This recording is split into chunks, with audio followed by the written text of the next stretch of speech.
자, 정치권 이슈부터 바로 한번 살펴보겠습니다. 지금 통일교 게이트가 정치권을 뜨겁게 달구고 있는데, 그렇다면은 통일교 이 게이트가 지방선거에도 영향을 미칠 것 같은데, 임혜자 부의장님 어떻게 보십니까? 지방선거에 영향을 미치죠. 근데 이게 무슨 선거를 생각하고 터진 게 아니잖아요. 무슨 게이트 이런 것들이 사실은 김건희 특검 때 터졌던 어떻게 보면 파생 상품 같은 거란 말이에요. 근데 이제 마침 이 국민의힘과 개혁신당에서 이게 굉장히 호재다라고 생각하고 민주당에 계속 특검을 요청했잖아요. 그런데 이제 무슨 민주당이 회피하는 것처럼 이렇게 몰아쳤는데, 사실은 민주당 입장은 이 특검이 만능은 아니잖아요. 만능의 칼로 휘둘러진다거나 또 일상적으로 휘두르는 칼로 특검을 사용하면 안 되기 때문에, 특히나 이제 검찰의 기소권이나 수사권이 분리된 상황이기 때문에 이제 경찰에 국수본에서 수사를 하고 거기에서 미진하면 그때 이제 하면 되는데, 그거를 마치 회피하는 것처럼 하기 때문에 이제 민주당에서 오해를 받으니까 쿨하게 받아들인 거예요. 쿨하게 받아들이고, 또 국민 여론도 마침 이 통일교 금품수수 의혹에 대해서는 엄정하게 좀 수사했으면 좋겠다라는 게 이제 특히나 민주당 지지층에서 67% 갤럽 조사 보면은 그렇게 높게 나왔잖아요. 국민 여론을 이기는 정치는 없기 때문에, 또 그러면 국민 뜻이 그러하니 이 통일교 특검에 대해서 쿨하게 받아들였고, 대신에 끝까지 가자, 성역 없이 수사하자, 그런 입장인 거죠. 그리고 대통령도 마침 이게 여당이든 야당이든 지고화를 막론하고 엄정하고 철저하게 수사를 하자라는 입장인 거죠. 투명하게 가야 된다. 그렇죠. 그런 입장이죠. 네네. 자, 손수조 대변인님 생각은 어떠신가요? 아니, 쿨하지 않죠. 쿨한 척하는 거죠, 이거는. 네네네. 왜냐하면 지금 원래 이 통일교 게이트에 대해서 정청래 대표 뭐라고 했습니까? 절대 수용 불가했어요. 절대 수용 불가. 그래서 우리 이제 좀 지켜보자 했어요, 경찰 수사를. 근데 그 지켜봤던 경찰 수사 어떻게 했습니까? 압색한다고 가놓고는 2시간 앞에서 기다려줬어요. 그 전재수 의원실 안에는 윙윙 파색이 돌아가는 소리가 들렸다는 거잖아요. 언제까지 저 이제 다 파색이 돌아가나, 2시간 앞에서 기다리고. 그러고 들고, 이게 무슨 압수수색이에요. 그러니까 그 경찰 수사, 지켜보자고 했던 경찰 수사가 말도 안 되는 식으로 하고, 또 이제 핵심적으로 아까 말씀 주셨듯이 여론이, 국민 여론이 갤럽에서 이제 62.7% 국민들이 통일교 게이트 특검 해야 된다. 네. 그리고 그 중에서 이재명 대통령을 지지하는 범여권층에서 훨씬 더 높게 나왔어요. 하자. 그러니까 안 받을 수가 없어요. 안 받을 수가 없고, 그래서 이거 어떡하지 민주당이 하다가, 그러니까 쿨하게 딱 받은 게 아니고 등 떠밀려서 국힘이랑 개혁신당은 또 저렇게 또 합의도 해요. 특검 하겠다고 합의도 하고, 그러니까 등 떠밀려서 특검을 받았어요. 마지못해서 받았어요. 근데 그 내용을 지금 보시라고요. 그 특검 추천하는 거 본인이 또 민주당이 하겠다고 해요. 지금 민주당이 지금 연루돼가지고 특검을 해요. 특검이라는 건 원래 살아있는 권력에다 칼날을 들이대는 거잖아요. 살아있는 권력에 칼날을 들이대려면 야권에서 추천하는 특검을 받아야 되는 게 맞는 거지. 뭘 또 본인들이 특검을 또 추천하겠다고 이러고 있잖아요. 네. 이게 뭐 쿨한 겁니까? 예. 그래서 저는 굉장히 그냥 액션 취하는 거다. 네, 액션 취하는 거다고 생각을 하고, 지금부터 잘 봐야 돼요. 특검을 정말 할 생각을 가지고 있는 건지. 예를 들어서 민주당이 지금 국민의힘과 개혁신당이 원하는 대로 제3자 추천 가자. 오케이, 네, 우리 네. 손 뗄게. 그럼 쿨한 거 인정. 네, 이렇게 봅니다. 네. 서혜진 당원 대변인님도 한 말씀 해주시죠. 네, 우리 민주당에서 특검 받아들이니까 국민의힘하고 개혁신당이 당황했습니다. 당황. 굉장히 당황하신 것 같고요. 사실 민주당이 특검 수용하겠어라고 생각했던 것 같아요. 왜냐면은 우리 뭐 앞서서 말씀하셨듯이 정청래 당대표가 특검을 좀 일축했던 내용은 사실 특검이 너무 일상화되는 부분을 좀, 특검이 지금 우리가 사법개혁부터 해서 특검들에 대한 결과가 지금 아무것도 나오고 있지 않은 상황에서 또 다른 특검을 통해서 특검이 일상화되는 부분을 좀 우려했던 부분이 있었던 거거든요. 그렇지만 뭐 이재명 대통령님께서도 뭐 정교 유착 뿌리 뽑자 이렇게 말씀하셨고, 우리 민주당 당내 지지자분들도 민주당 뭐 거리낄 거 없어, 특검 받지 뭐, 이런 지지도가 있었기 때문에 이런 국민적 여론과 당내의 여론들을 고려해서 이제 특검 그럼 제안을 받아들인 거거든요. 그래서 오히려 민주당에서는 떳떳하게 수사 진행하는 부분, 특검 진행하는 부분 가지고 갑니다만, 사실 우리가 조이대의 법원을 사법부를 좀 믿지 못하는 분위기는 있습니다. 그런 상황에서 지금 특검에 대해서 또 다른 또 국민의힘이나 개혁신당에서 합의문 내놓은 내용을 보니까 그거를 좀 우리는 지명하는 부분, 누군가를 내세우는 부분, 그것도 또 사법부에서도 개입되는 부분, 이런 부분을 우려하는 거죠. 그리고 조이대 사법부를 불신하고 있는 부분도 작용하고 있는 거고요. 그거에 대한 문제이지 특검을 받는 거는 전혀 문제가 없다고 생각합니다. 네. 문종영 대변인도 하실 말씀 있으시죠? 네, 일단은 지금 이 통일교 특검법 처리한다고 최근에 뉴스가 많이 나오고 있는데 아마 아실 거예요. 여기 민주당 쪽이나 저희 쪽도 다 들어서도 알고 계실 텐데 원래 이 통일교란 집단이요 굉장히 파워풀한 집단입니다. 그래서 미국의 언론사도 가지고 있고 그리고 이제 돌아가셨지만 그 총재라고 불렸던 그 문선명 총재님. 저도 이제 성이 같아서 예전에 이제 제가 이제 경상도 출신인데 이분이 어떤 걸 하셨냐면 평화대사라는 걸 만들어요. 살아계실 때. 그러면 이게 지자체에서 장을 하셨다든지 고위공무원을 하셨다든지 그러면 종교랑 상관없이 퇴직한 그런 공무원들한테 1년에 2번씩 해외여행을 보내줍니다. 그냥 그런 식으로 원래 다 하시는 분이었었어요. 그래서 저희 할아버지도 이제 지방에 조금 고위직을 지내셨는데 그냥 이제 같은 문씨라고 또 저 지방에 관리를 했다고 저희 할머니랑 같이 해외여행을 보내주고 했었어요. 어디를 네. 보내주세요? 유럽도 보내주고요. 그러니까 평화대사라는 직함을 줍니다. 예. 그럼 평화대사들끼리 자기끼리 모여서 맛있는 밥도 먹고 여행도 보내주고 이런 거를 항상 해오는 집단이 이런 통일교인데 이제 정권 교체 또는 정권 연장을 앞두고 제가 생각했을 때는 분명히 국민의힘 민주당 할 거 없이 손과 발을 다 이렇게 뻗었을 겁니다. 그렇기 때문에 이제 전재주 장관 같은 경우도 유명 명품 시계 현금 수억 원 이런 얘기도 나온 것이고 그리고 한학자 총재라는 분은 지금 그 통일교 교단 내에서 신처럼 이렇게 추앙받는 분이세요. 실제로 제가 이거는 어디서 누구한테 들었다라고 얘기하기 조금 그렇지만 아주 유력한 분한테 들은 정보는 실제로 가면은 국회의원 장관 할 거 없이 절을 한다는 거예요. 그분 앞에서.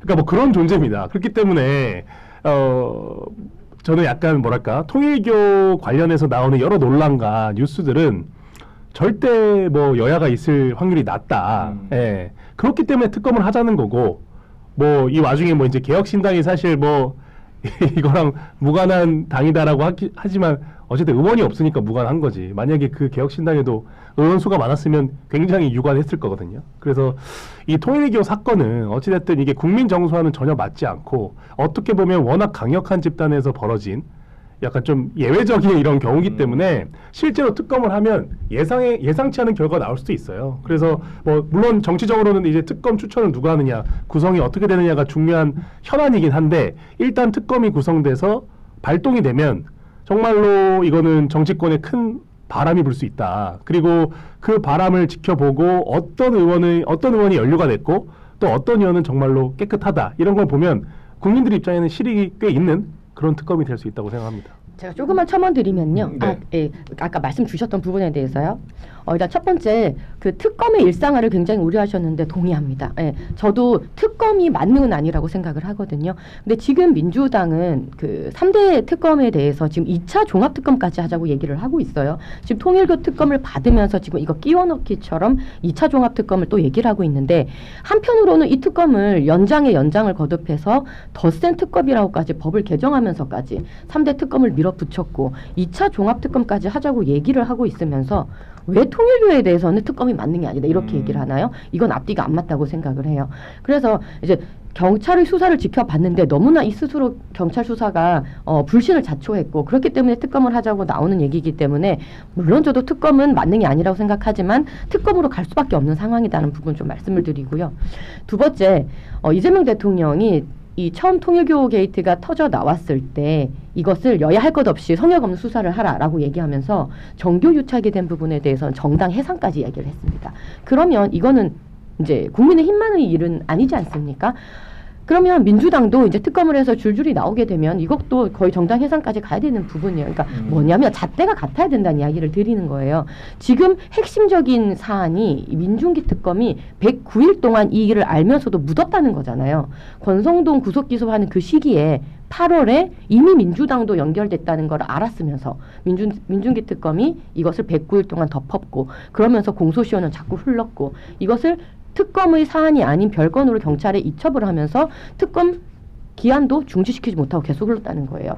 그러니까 이게 지금 정치자금법, 뇌물법이 아니라 뇌물죄가 아니라 정치자금법으로 가게 되면 이미 공소시효 지금 끝나버리는 겁니다. 그러니까 이런 문제도 지금 가지고 있어서 굉장히 좀 문제가 되는 부분이라는 거. 그러니까 쌍둥이에요. 어떻게 보면 같아요. 국민의힘 보고도 뭐 금품을 권성동현이 수수했다. 근데 이거 지금 밝혀지지도 않았어요. 그리고 집단적으로 했다. 뭐 후원금 쪼개기를 했다. 민주당 지금 똑같아요. 전지수 전 장관 등등의 사람들 금품 받았다. 집단 가입 있다. 그리고 쪼개기 후원금 받았다. 똑같은 쌍둥이 사건인데 왜 이것이 달라야 되느냐. 국민의힘에 대해서 정당 해산을 운운했다면 민주당도 마찬가지인 겁니다. 세 번째, 아까 조희대 대법원장에 대한 불신 말씀하셨는데요. 그러니까 이런 식으로 입법부에서요, 어떤 판사 개개인에 대해서 뭔가 불신을 가지고 있다라고 얘기하면 안 되는 겁니다. 이거는 입법이 사법에 개입을 하는 거예요. 스스로가 입법이 사법에 개입하고 있다, 상권분립을 무너지겠다고 하는 그런 자백을 하는 것과 다름없어요. 사실상 민주당이 계속 주장하고 있는 이 조희대에 대한 불신은요, 서영구 의원이 본회의에서 틀었죠. 조희대 한독수 회동설에 대해서 녹취록을 틀었는데 그거 뭐였습니까? AI 조작이었어요. 그 AI 조작 틀어놓고 사과했습니까? 사과 없었거든요. 그러니까 조희대를 두고 조리돌림 하려고 하는 이건 정치적인 프레임인 거지 팩트가 하나도 드러난 게 없어요. 그럼에도 조희대를 계속 정치적으로 못 믿겠다 프레임을 하고 있거든요. 그러니까 이것이 스스로가 이 조희대에 대한 그 특정 판사에 대한 특정 사법부에 대한 그 입법부에서 개입하고 있다는 것을 자백하는 것과 다름없다고 좀 말씀을 드리고 싶어요. 네, 손 대변인 얘기하셨으니까 민주당에서도 한 말씀 네네네. 해주시죠. 예. 지금 손 대변인 말씀하시는 게 본질을 굉장히 흐리면서 격가지로 세버리거든요, 얘기가. 왜냐하면 통일교 의혹에 대해서 민주당이 안 받겠다고 하는 것도 아니고, 그 다음에 이 무슨 특검의 일상화라든가 만능화 이거를 걱정하면서 통일교 특검을 안 받겠다는 입장이 아니잖아요. 이미 받기로 했기 때문에 받기로 한 거를 쿨하게 하고 끝까지 간다는 그런 얘기였고요. 그 다음에 아까 그 쿨한 거를 쿨하게 못 받아들이는 게 지금 국민의힘에 좀 딱한 처지라는 저는 생각이 오히려 들거든요. 현재 상황에. 왜냐하면 현재 상황을 보면 실제 이게 김건희 특검을 수사하다가 나온 거잖아요. 건진법사를 통해서 윤석열, 김건희한테 접근을 했고 그 다음에 권성동한테 1억 원을 줬고 그 1억 원 수수한 의혹 때문에 일단 구속이 됐고 구속이 된 상태에서 재판을 지금 피의자 신분으로 받고 있는 거잖아요. 실제로는 그리고 이런 정치적 파장이 굉장히 큰 사안이에요. 그럼에도 불구하고 지금 이제 45년 만에 국가 그 비상계엄이라는 그런 상황 속에서 이게 이 3대 특검의 시간적인 제약, 인원의 제약 그런 것 때문에 이제 2차 종합 특검을 하자는 거 아니에요. 그런 상황 속에서 갑자기 통일교 특검을 하자고 하니 그거는 이제 경찰 국수본에서 하자라는 입장이었는데 그렇게 의문을 제기하고 마치 뭐가 캥겨서 안 하는 것처럼 하기 때문에 받은 거예요. 그 받은 거를 쿨하다고 얘기한 거고요. 그 다음에 이미 홍준표 전 대구시장이 SNS에 썼잖아요. 윤석열 경선은 신천지나 통일교 이 덕분이다라고 얘기를 했고 자유민주주의에서 정당의 경선이라는 게 어떤 유사 종교의 교주가 이 지령을 내려가지고 몰표를 던지는 게 정당의 어떤 경선이냐라는 문제 제기를 했고 그때 숫자까지 다 나왔어요. 신천지 책임당원의 숫자가 10만이고 그 다음에 통일교회 뭐 책임당원이 11만이라는 이 숫자까지 구체적으로 드러난 거예요. 그리고 이미 최강욱 의원이 얘기했잖아요. 이 통일교 장학생들이 있더라. 심심치 않게 나왔고 그래서 저는 이 특검은 이미 호랑이 등에 탔다라고 생각이 드는 거예요. 누가 누구한테 얘기할 게 아니라 이미 국민적 의혹이 있기 때문에 이미 여당이든 야당이든 지위가 높든 낮든 전직이든 현직이든 문재인 정권이든 뭐 윤석열 정권이든 이미 지금 나타난 현상은 2022년에 윤석열 그 대선 때 뭐 통일교가 몰빵을 했잖아요. 양쪽 다 시도를 했겠지만 가장 많이 90% 정도는 이미 윤석열 쪽에 몰빵을 해서 돈도 준 게 나타났고 이미 그런 나타난 거에 대해서 민주당이 반대할 이유가 전혀 없는 거죠. 예. 아니요, 제가 잠시만. 한마디 드릴게요. 먼저 하십시오. 왜냐면 지금 위원장님께서 본질에 대해서 얘기하자 해놓고 또 분명히 스크립트에는 우리가 통일교에 대해서 얘기하는데 뭐 계엄이나 신천지 사실 좀 본질과 전혀 무관한 부분을 많이 말씀을 아니죠. 해주셨는데 그건 거기에 나오는 들어보세요. 얘기예요. 왜 그러냐면 네.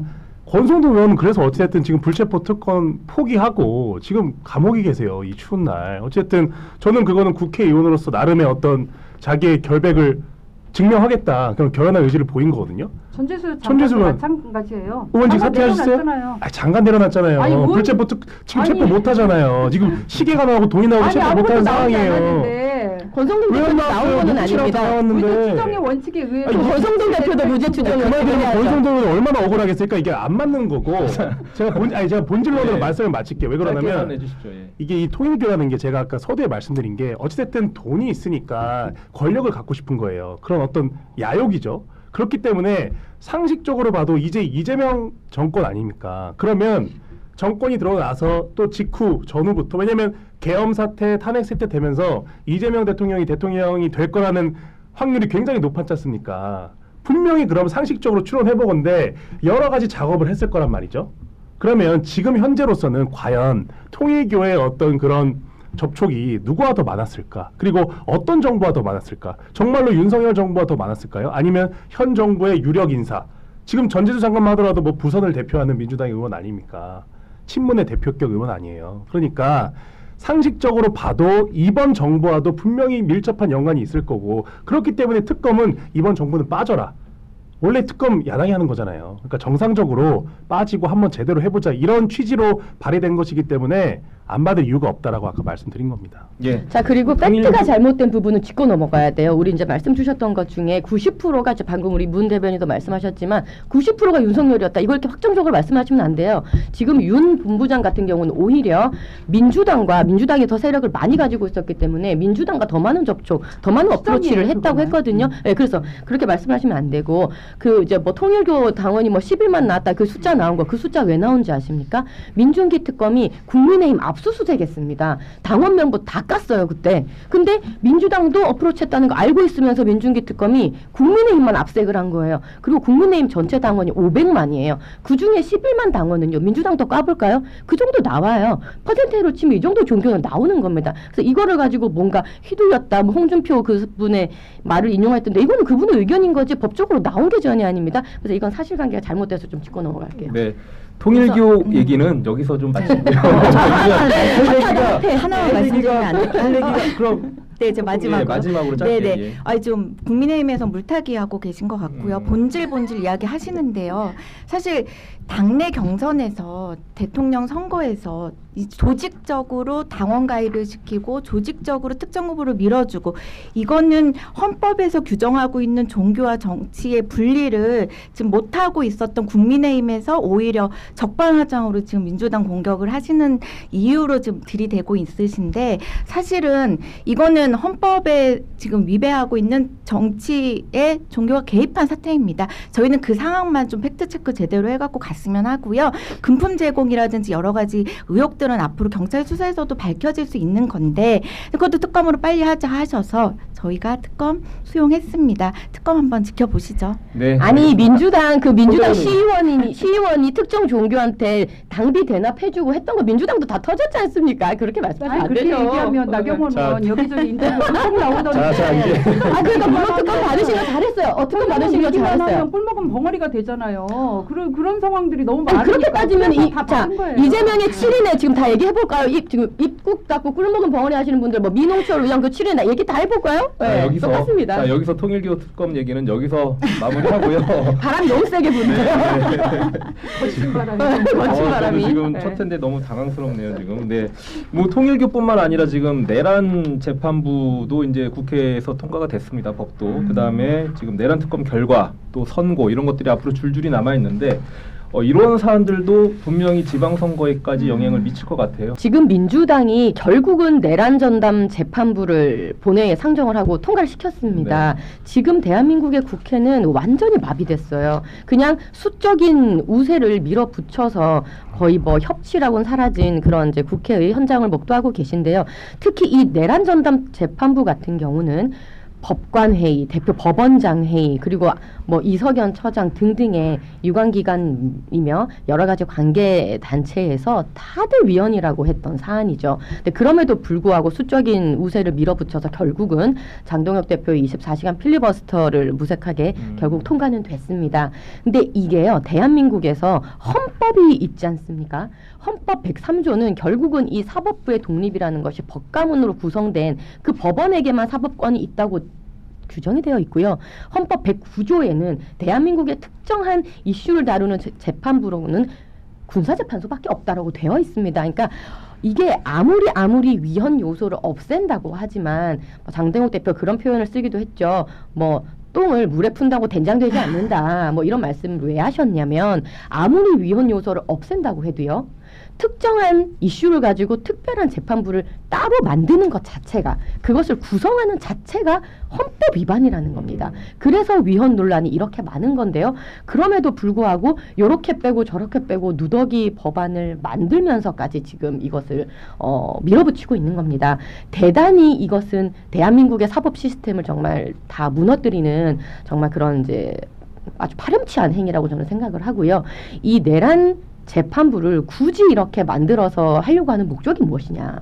지금 사실 대법원에서도 예규를 만들어서 그 속도가 문제라고 하면 이 딱 재판만 전담하게 해서 예규에 명시했지 않습니까? 그럼 대법원에서 하게 두면 되지.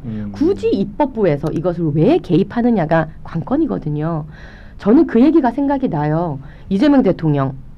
선출된 권력이 모든 임명 권한보다 다 우위에 있다. 이런 위험천만한 발상을 하고 계시던데 예전 나치 정권도요. 이 수권법이라는 거를 통해서 결국은 독재를 한 것이거든요. 저는 그런 기시감을 저는 감출 수가 없다 이렇게 생각을 합니다. 네. 임 부의장님께서도 한 말씀 해주시죠. 네, 한숨이 좀 나오네요. 한숨이요? 왜냐하면 지금 내란이 청산된 게 아니잖아요. 그야말로 이 45년 만에 1980년 이후에 45년 만에 비상계엄 사태를 누가 일으켰습니까? 그리고 국민이 얼마나 힘들었습니까? 이렇게 민주주의를 파괴한 이런 내란 세력을 아직 척결을 못했어요. 특검을 했지만 지금 1년이 지났잖아요. 근데 나온 게 뭐가 있습니까? 왜 계엄을 했고 누가 계엄을 했고 어떻게 계엄을 했고 이게 아무것도 밝혀지지가 않았잖아요. 그렇기 때문에 거기에 대해서 내란 전담 재판부가 필요하다는 거예요. 그리고 장동혁 대표 정말 24시간 이 기록을 최장 시간 기록을 깨고 했던 거에 대해서 정말 경의를 표합니다. 근데 이유가 문제인 거예요.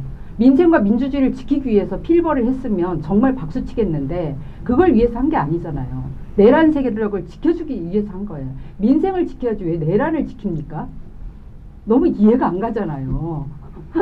그래서 저는 그 부분에 대해서 국민의 저는 명령이다 생각을 해요. 내란 세력을 척결해야만이 대한민국의 미래가 있는 거고 미래를 향해서 나아가고자 하는 국민의 열망이 담겨진 게 내란 전담 재판부라고 생각을 하거든요.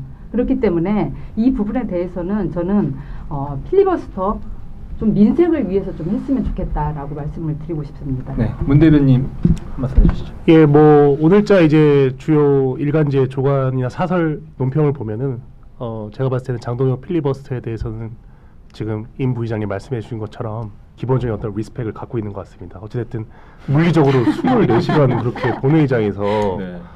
하는 것을 예상 못했거든요. 장동혁 대표님이 이제 뭐 국민의힘 사이에서는 조금 뭐 이렇게 나이가 젊은 축에 속할지 몰라도 어쨌든 일반 사회에서는 거의 뭐 대기업을 치면 임원급의 나이인데 어떻게 그 24시간 막 안마볼 커피 이런 걸 마시면서 버티면서 하셨는데 그만큼 어떤 결연한 의지를 좀 보여주신 것 같고 제가 하나 좀 기억나는 대목은 이제 책을 몇 권 그 본회의장에 들고 오셨어요. 그래서 책이 한 4-5권 됐는데 그 중에 하나가 이제 어떻게 민주주의는 무너지는가 스티븐 레비츠키가 쓴 이 책인데 그 책의 이 서두에 보면은 이제 과거 이제 민주주의는 군사 쿠데타에서 많이 이제 붕괴가 됐고 최근에는 전 세계적으로 이제 선출된 지도자, 선출된 권력으로부터 많이 붕괴된다. 그래서 저는 이 책의 문구가 누구를 향하는 것일까? 저는 많은 국민들이 직간접적으로 알 수 있었다고 보고 그런 연장선상에서 지금 이 내란 전담 특별재판부라는 것이 이제 저는 이렇게 봐요. 어찌됐든 뭐 여러 가지 뭐 무작위 뭐 원칙 또 뭐 사후재판의 원칙 여러 가지 헌법의 가치 그리고 군사법원 외에는 법원을 둘 수 없게 한 이런 명시적인 것들을 빼더라도 결국은 윤석열 전 대통령을 위해서 특정한 인물을 위해서 새로운 방식으로 재판을 하겠다는 것이거든요. 그것 자체에서 사람들이 느끼는 거부감이 클 겁니다. 왜냐면 이미 재판은 시작돼서 그분은 지금 감옥에서 어찌됐든 죄의 어떤 처분을 받고 있는 상태예요. 공식적으로는. 그럼에도 불구하고 뭔가 안 풀리니까 뭔가 어떤 사람들이 예정했던 그런 결과가 풀리지 않으니까 갑자기 이 내란 전담 특별부를 들고 와서 새로운 재판부에서 신속하게 재판을 하겠다. 신속한 건 좋은데 그 신속함 속에서 어떤 절차의 정당성이 있냐는 거죠. 헌법의 가치가 이제 지켜지냐는 거죠. 이제 그런 부분에 있어서 아마 장동혁 대표가 굉장히 역설을 한 것이고 저는 많은 울림이 있었다. 그리고 단순하게 장동혁 대표가 어떤 프레임이 있지 않습니까? 장동혁은 극우다, 뭐 전통적인 당원만 본다 이런 프레임을 좀 뛰어넘는 메시지를 줬다고 생각합니다. 네, 서 대변인님 생각 궁금합니다. 예, 저도 한 3가지 정도 좀 말씀드리고 싶은데요. 우선은 장동혁 대표의 뭐 필리버스터 지금 계속 말씀하시가 한번 말씀드리면 우선은 정치 고전을 가지고 오셨어요. 굉장히 훌륭한 정치 고전들을 갖고 오신 것도 맞는데 그거를 제가 무엇을 위해서 사용을 했는가를 좀 질문드리고 싶어요. 제가 이런 표현을 써서 좀 죄송하긴 합니다만 사실은 지금 장동혁 대표가 국민의힘 내부에서 지금 한동훈 전 대표와 즉 김문수 뭐 해동이라든지 한동훈 전 대표의 뭐 북콘서트에서 뭐 열렬한 지지자들이 뭐 결집하고 있고 이런 모습에 장동혁 대표의 리더십에 지금 굉장한 위기감을 느끼고 그것을 극복하기 위해서 필리버스터를 이용한 것이 아닌가라는 생각을 하고요. 정치 고전을 갖고 오셨으면 그 정치 고전을 좀 제대로 국민들 앞에서 밝히시면서 좀 사용하셨어야 했는데 본인의 어떤 개인적인 영달을 위해서 좀 사용한 것 같아서 아쉬움도 있고요. 하나 더 말씀드리면 윤 어게인이라고 저희는 평가했습니다. 네, 어제 24시간 필리버스터를 보면서 저분은 결국은 윤석열과는 절연하지 못하는 분이구나. 그래서 그런 부분에서 윤 어게인 내란 정당과 결코 절연하지 못하는 국민의힘은 내년 지방선거에서 국민의 심판을 받게 될 것이다 라고 말씀드리고 싶고요. 두 번째로 네, 저희 사법부 존중합니다. 다만 조이대 조이대를 지금 저희는 불신하고 있는 거고 믿을 수 없는 거고요. 서부지검 폭동 때 뭐 했습니까? 조이대 나오지 않았고 못 본 척 했습니다. 그리고 지기현 판사 배정했죠. 네, 지기현 판사 배정하면서 결국은 이 우리가 특검으로 가고 있는 이 모든 것들을 지금 다 뭉개고 있습니다. 그래서 불신하고 있는 거고요. 제가 챙겨야 될 또 사람이 있어요. 우리 유은총 기자인데 너무 네 분이 너무 열띠게 말씀을 하셔가지고 지금 유은총 기자가 또 한 말씀 좀 부탁을 드릴 건데 정치권에 대한 민심의 향방을 또 우리가 한번 체크해 보시죠. 네, 유은총 기자. 네, 사실 이게 정치권 민심은 크게 이제 국정 지지도와 그리고 또 이제 실제로 정당 또 지지율에 또 달려 있잖아요. 그래서 한번 제가 리얼미터에서 이재명 정부 국정 수행 지지도를 좀 살펴봤습니다. 이 현재 한 50% 초중반대를 유지하면서 이 안정적 흐름을 보이고 있더라고요. 이 12월 2, 3주차 때 봤을 때는 54.3%에서 이 3, 4주 때는 이 53.4%로 전주 대비해서 0.9% 정도 소폭 하락했는데요. 이게 오차범위 내라서 큰 변동은 없어 보입니다. 이 반면에 이 정당 지지율은 조금 움직임이 있었습니다. 크게 요동치지는 않았지만 유의미적으로 좀 변동이 있었다고 좀 보고 있거든요. 특히 리얼미터 조사에 따르면 더불어민주당은 이제 전주 대비 1.7%포인트 하락을 해서 44.1%를 기록했고요. 반면에 국민의힘은 2.6%포인트 오른 37.2%를 기록을 했습니다.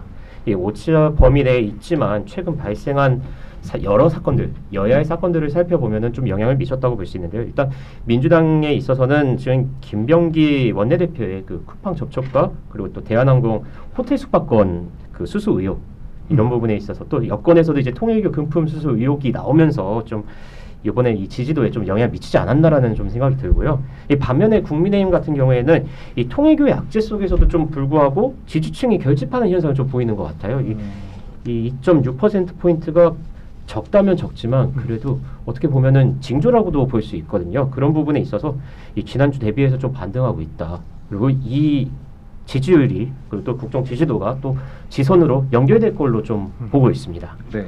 그럼 관련해서 유 기자가 좀 이렇게 봤을 때 요건 좀 정치권에서 좀 충격적이었다 싶은 그런 장면이나 발언들이 있을까요? 정말 지난 한 주 정말 충격적인 장면의 연속이었습니다. 이 이재명 대통령의 생중계 부처 업무 보고와 그 장동혁 대표의 24시간 필리버스터. 사실 저는 소제목을 하나 정했어요. 24시간이 모자라라고 이렇게 양쪽에다가 모 가수의 제목을 따서 한번 만들어 왔는데요. 먼저 이재명 대통령부터 이야기를 해야 되겠죠. 지금 이 생중계 부처 업무 보고를 봤는데요. 이 역대 정부 가운데에서 이 부처 업무 보고를 생중계로 한 사례는 그동안 없었던 걸로 알고 있습니다. 특히 이재명 대통령 하면은 도지사 때부터 이 직설적인 발언, 약간 그 매운맛 이걸로 되게 유명하잖아요. 이 직설적인 발언으로 연일 화제를 이끌고 있는데요. 특히 이 대통령의 생중계 부처 업무를 보고 여러 가지 좀 이야기들이 나오고 있습니다. 뭐 긍정적인 반응으로는 이제 국정 운영을 투명하게 좀 보여주기 위한 노력을 보인다. 그 반면에 이 지선을 앞두고 이 보여주기식 정치 아니냐. 보니까 이 전 정부 인사들에 대해서는 그 기관장들이 좀 남아 계시잖아요. 뭐 이학재 그렇죠. 예. 그리고 또 이제 그 독립기념관에 있는 김영식 관장님 네. 또 이런 분들에 대해서는 굉장히 질타를 많이 줘서 좀 망신주기다. 이거는 좀 너무한 거 아니냐라는 평가가 엇갈리기도 하고 있었고요. 이 두 번째 장면으로 뽑았던 이 장동혁 국민의힘 당대표 같은 경우에는 이 24시간 필리버스터 저도 여러 명을 많이 봤지만 굉장히 힘들거든요. 여기 볼 때. 이 장 대표는 이 내란 전단 재판부 설치에 반대해서 이 헌정사상 처음으로 당 대표로서 이 필리버스터 첫 주자로 나서갖고 24시간 동안 자리를 지켰어요. 통일교 게이트 관련해서도 이재명 대표를 겨냥해서 또 이런 얘기를 했어요. 당신도 하나차 총재 만나지 않았냐? 만났는지 안 만났는지 답변해 달라. 이렇게 하면서 압박을 했는데요. 좀 정치적으로 많은 시그널을 던진 걸로 좀 보여요. 특별한 장면이었다고 생각됩니다. 바쁘다 그러더니 조사를 되게 많이 해서 예, 깜짝 놀랐습니다. 예. 저 그 필리버스터 얘기 잠깐 더 해도 돼요? 네. 사실 그 장동혁 대표는 24시간 굉장히 체력적으로 힘드셨을 텐데 앞에서 계속 발언을 하셨다는 부분은 저도 높이 삽니다. 근데 그 뒤에 계셨던 우리 의장단들 계시잖아요. 연세도 많으신데 그 자리를 지키고 있어야 되거든요. 24시간을. 같이 다 계신 거예요? 네. 계셔야 됩니다. 의장단에서 이제 3교대든 2교대든 돌아가면서 24시간을 함께 하셔야 돼요. 근데 그 안에 있는 이제 국회의원분들은 잠깐 왔다 갔다는 하실 수 있는데 그 뒤에 계신 분들 그 24시간 동안 얼마나 힘드셨을까 이것도 한번 생각해 보고 싶고 그리고 이제 그런 발언의 기회가 있으면 좀 민생 얘기도 하시고 정책 얘기도 하시고 하면 좋았을 텐데 그런 부분이 좀 빠져서 정말 많은 분들이 좀 관심 가지고 지켜보고는 있었지만 그 결과나 실효성은 좀 없지 않았을까 이런 생각합니다. 아니 너무 좋은 지적이신 것 같거든요. 예. 근데 하나 오게티가 있었어요. 예. 방금 그 우원식 의장님도 수고하셨고 부의장님도 수고하셨는데 하나 오게티가 뭐였냐면 김병주 의원이 막 그 필리버스터를 하고 있는데 나와서 자기도 발언할 발언할 시간을 달라. 굉장히 그 장면을 망친 그런 씬이었습니다. 왜 그러냐면 당 대표가 그래도 야당 대표가 헌정사상 최초로 이렇게 필리버스터를 하는데 그 김병주 의원은 사실 목표가 뻔하잖아요. 뭐 지방 선거라든지 본인의 어떤 정치적인 그런 또 영향력이랑 관심도를 높이기 위해서 그 와중에 찬성 토론을 하게 해달라. 그래서 우원식 의장이 그걸 제지시키더라고요. 아니 지금은 이 무제한 발언 기회를 준 장동혁 대표의 시간이다. 그러니까 그런 모습은 저는 오게티였다. 그분은 분명히 그거를 또 편집해서 본인 유튜브에 올렸을 거라고 저는 확신합니다. 그래서 이런 것들은 한번 짚어주고 가고 싶네요. 네, 여기까지 하겠습니다. 또 싸우실 것 같아서 저는 입 닫고 가만히 있습니다. 그거 한 말씀 드리고 싶은데. 다음으로. 네. 다음 발언 때 업무 해주시면. 보고는 이야기 안 하나요? 대통령이 지금 최초로 생방송 업무 보고를 받으셨어요. 어떻게 보셨어요, 임 부의장님? 네, 저도 청와대에 있어봤기 때문에 업무 보고가 얼마나 지루하고 얼마나 준비하기 힘든 건지 너무나 잘 알고 있거든요. 그럼에도 불구하고 정말 그 전통적인 그 생각을 완전히 깼어요. 그러니까 업무 보고하면 그야말로 딱딱한 수치와 기존의 공무원들이 보고하는 스타일이 있잖아요. 그래서 굉장히 지루하리라고 생각을 했는데 그야말로 넷플릭스 보는 것보다 더 재밌다고 말씀을 하시잖아요. 그래서 저는 이런 업무 보고를 통해서 일단 업무가 이렇게 재밌다. 그 다음에 국정을 국민들이 다 관심을 갖게 만드는 그런 업무 보고 이런 생중계에 대해서 굉장히 높이 평가를 하고요. 그 다음에 수치라든가 이런 것들 잘못된 부분들도 다 여기를 통해서 만약에 이런 생중계를 하지 않았다면 뭐 그 콩 GPT 국장이 뭐 수치가 틀렸다 맞았다 이런 것도 논란거리가 됐잖아요. 그조차도 저는 도마 위에 올려놓고 투명하게 다 보면서 받을 수 있고 그럴 만큼 자신이 있다라는 것들을 보여줘서 굉장히 저는 긍정적이고 높이 평가합니다. 문 대변인은 또 그렇게 생각하지 않으신 것 같은데. 아니 참 이게 사람들의 생각이 이렇게 다 다르네요. 그러니까 저 듣다가 그럼요. 굉장히 부인장님이 예. 말씀하신 게 참 마음에 들고 이랬는데 이게 마지막에 와서 굉장히 저랑 정반대의 생각을 가지고 계신데 아까 뭐 도마 위에 다 올려서 본다 이런데 아니 적어도 국민들 앞에 뭐 손질을 해갖고 도마 위에 뭘 올려야 되는데 모르겠어요. 뭐 기획 의도가 이제 그 약간 정무진들의 기획 의도가 그런 날 것의 것을 보여주고 뭔가 피식하거나 좀 재미를 자아내자. 재미도 사실 없었어요. 그러니까 제가 봤을 때는 우선은 이게 이제 대통령의 입에서 나오는 이 업무 보고의 무게가 굉장히 크지 않습니까? 그리고 제가 알기로도 대통령이 실시간으로 강조한 사항들은 그 회의가 끝나면 뭐 다양한 개선으로 굉장히 힘있게 추진되는 걸로 제가 알고 있습니다. 예. 알아서 후속 조치를 하지 않아도 뭐 비서실장 뭐 이렇게 라인 통해서 이렇게 업무가 빠르게 진행되는 걸 알고 있는데 가령 예를 들면 뭐 콩 GPT 같은 경우는 저는 뭐 이렇게 잘못됐다고 보지는 않지만 어찌됐든 그 특정 뭐 기획관이었나요? 예, 농림부 산하의 기획관을 그 개인에 대해서 약간 좀 치하하는 듯한 그런 좀 모습을 보인 거는 그 현장에서 보고 있는 많은 국민들한테 저래도 되나? 왜냐면 장관도 있고 차관도 있는데 뭐 이런 의문도 있었고 문제는 결국 그 이학재 인천국제공항 사자 이런 거 보면은 너무 막 몰아세워요. 그러니까 이게 물론 뭐 타당에 와서 어느 정도 견제를 하면서 물어보는 건 이해를 하는데 제가 봤을 때 그렇게 잘 모르면서 약간 그분의 어떤 뭐 트집을 잡아서 대통령이 직접 입을 댄다는 인상이 있었거든요. 이런 것들은 이 업무 보고의 취지가 정말로 업무를 제대로 한번 날 것의 목소리를 듣자는 이 취지와 무관하게 벌 주기 어떤 뭐 우리 꼽준다 그러죠. 속된 말로 네. 그런 느낌이 너무 여실히 드러나서 왜 저게 저런 식으로 기획했지? 예, 저게 어떤 뭐 득점도 있겠지만 실점도 많을 것 같은데 이런 것도 있었고 또 이재명 대통령이 어떻게 보면 정치적으로 커가는 과정을 보면 기초 단체장에서부터 광역 단체장 또 대통령까지 약간 그 본인이 그 성남시나 경기도에 있었을 때 그 업적 세이지를 굉장히 잘한 부분이 분명히 있어요. 근데 그거는 정말로 대통령이 아닐 때 단체장으로서 할 일인데 약간 그걸 혼동하고 있는 거 아닌가. 저는 이 업무 보고 말고도 그런 생각 많이 했거든요. 왜냐하면 너무 발언 같은 게 예를 들면 코스피 같은 거 직접 대통령이 처음에 취임하자마자 5천 간다 이런 시그널을 주는 거잖아요. 그리고 나서 부동산 막 폭등해요. 그러니까 이게 막 경제를 잘 알아서 막 경제를 내가 책임지고 챙기겠다 이런 것보다는 어떤 하나의 워딩에 신경을 쓰면서 약간 저는 광역단체장급의 어떤 정치 행위를 보는 그런 업무 보고였다 이렇게 좀 평가를 합니다. 네, 서 대변인 말씀해 주시죠. 네. 예, 뭐 일단은 있는데요. 우선은 이재명 대통령이 당선되고 나서 국민 주권 정부를 말씀하셨잖아요. 그래서 국민에 대한 약속을 지키신 거라고 봅니다. 사실은 우리 국민들은 TV에서 나오는 것조차 없었으면은 중간에 어떤 업무 보고들이 이루어지고 공무원들이 어떤 형태로 하고 있는지 내용을 전혀 알 수가 없거든요. 그래서 그것을 속 시원하게 지금 볼 수 있는 기회를 마련해 주셨다라고 생각하고 국민 주권 정부로서 국민들한테 정치의 효능감을 주고 계신다라고 생각합니다.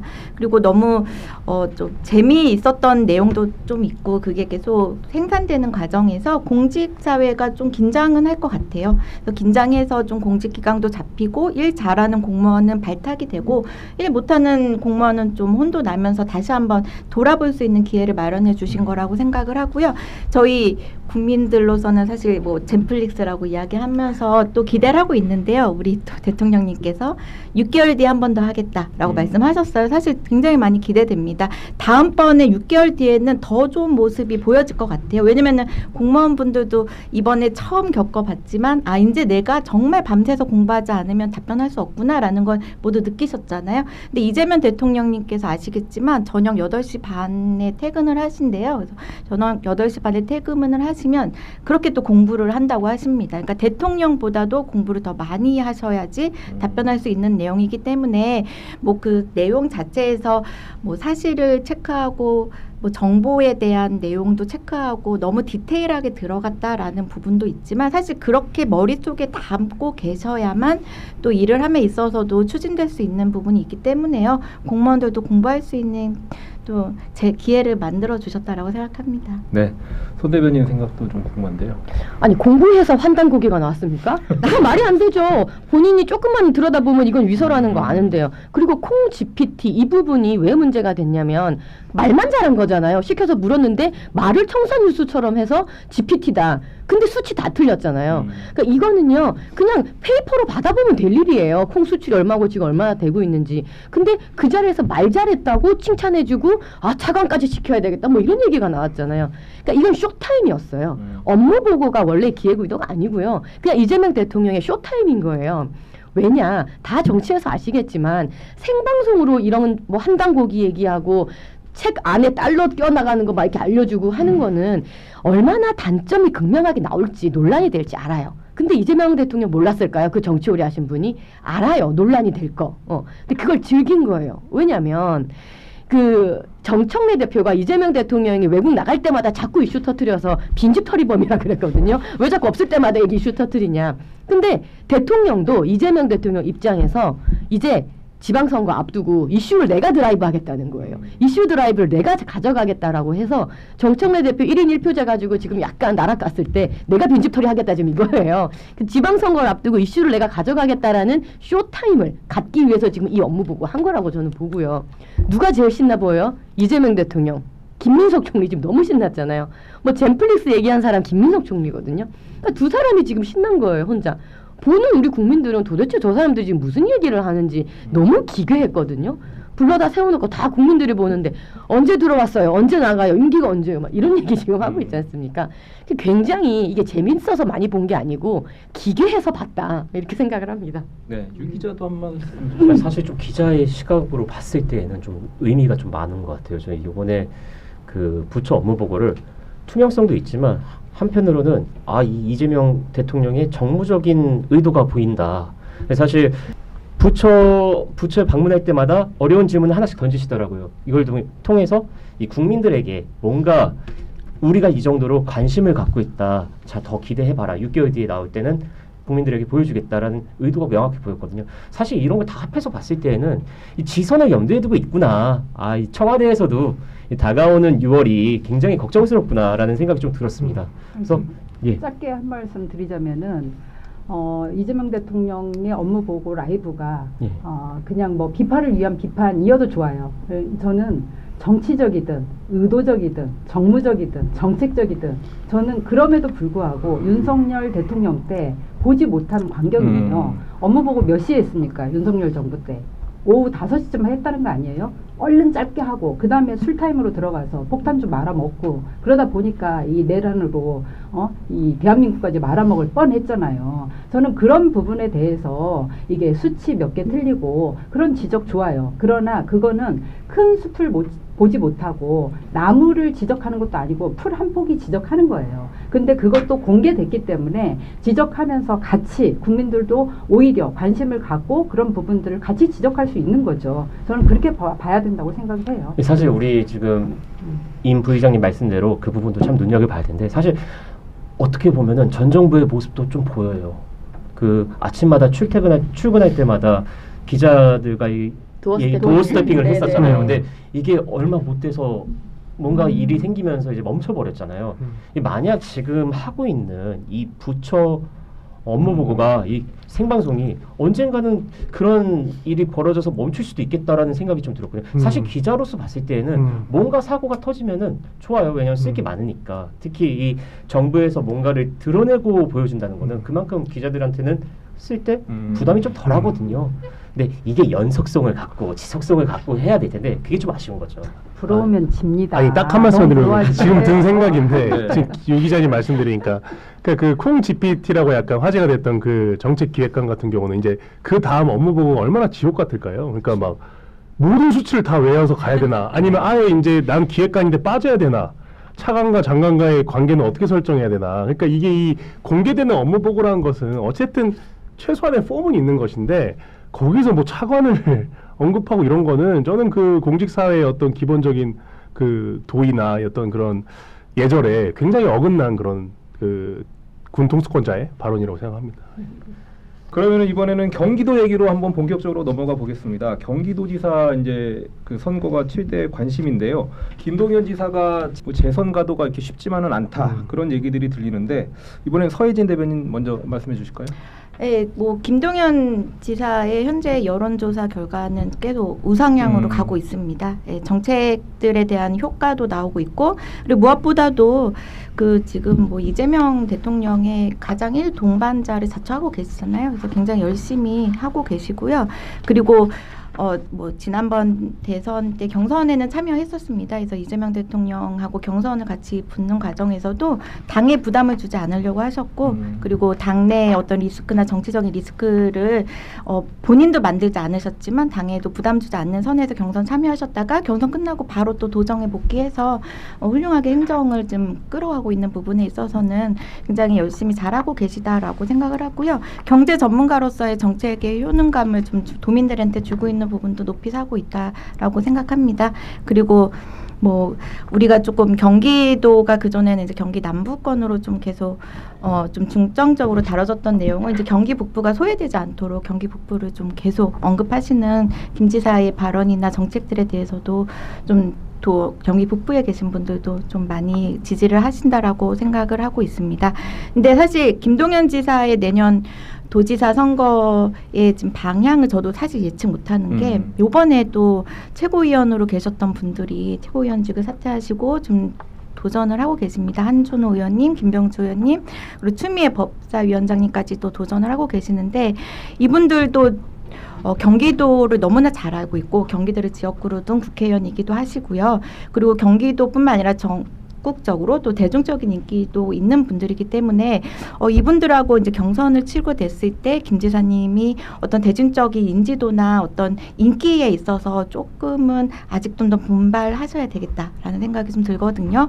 그리고 이제 막 최고위원들 그만두시고 경기도지사 후보군으로서 이제 막 활동들을 시작하시는 다른 후보님들의 이제 앞으로의 정책이나 아니면 도민들을 만나고 있는 스킨십의 내용이나 이런 거 좀 더 살펴보면서 경기도지사는 앞으로 이 자리에서 좀 많이 다뤄질 내용이지 않을까 싶습니다. 지금은 아무도 예측할 수가 없는 상황이라고 저는 생각합니다. 맞습니다.